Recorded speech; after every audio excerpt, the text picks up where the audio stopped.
The following is a presentation of the Eagles Sports Network.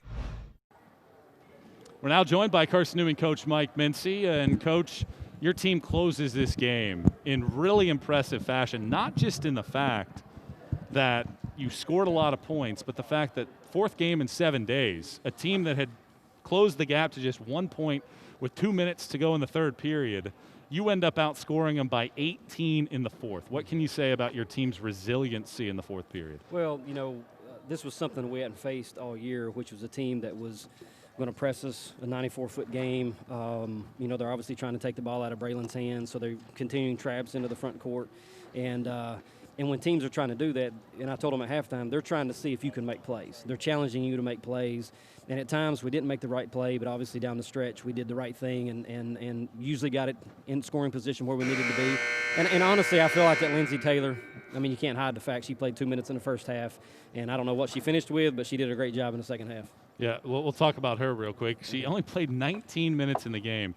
But how about her impact? 21 points, 9 of 10 from the floor. Yep. 10 rebounds, and then I know a stat that you love, the plus-minus chart.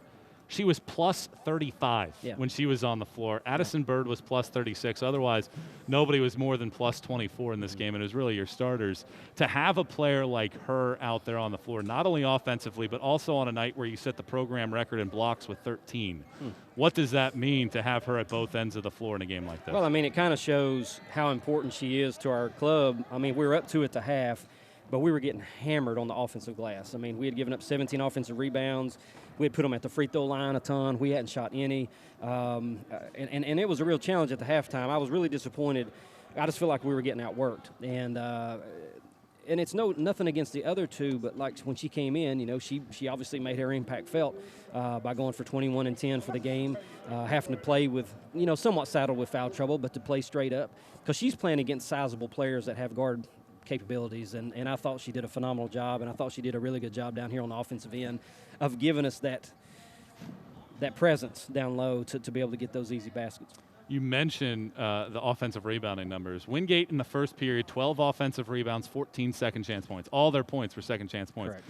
Rest of the game, 13 offensive rebounds, 11 second chance points. They end with 25. They're the best offensive rebounding team in the conference and one of the best in the nation. What can you say about how your team was able to close out the game in those final 3 quarters? Well, this is another game where we were challenged. We really were. And Wingate's good. Like the score, and I told Coach Hancock, this, whatever the final is not indicative of how close the game was and the kind of battle that just ensued here on our floor. They're big.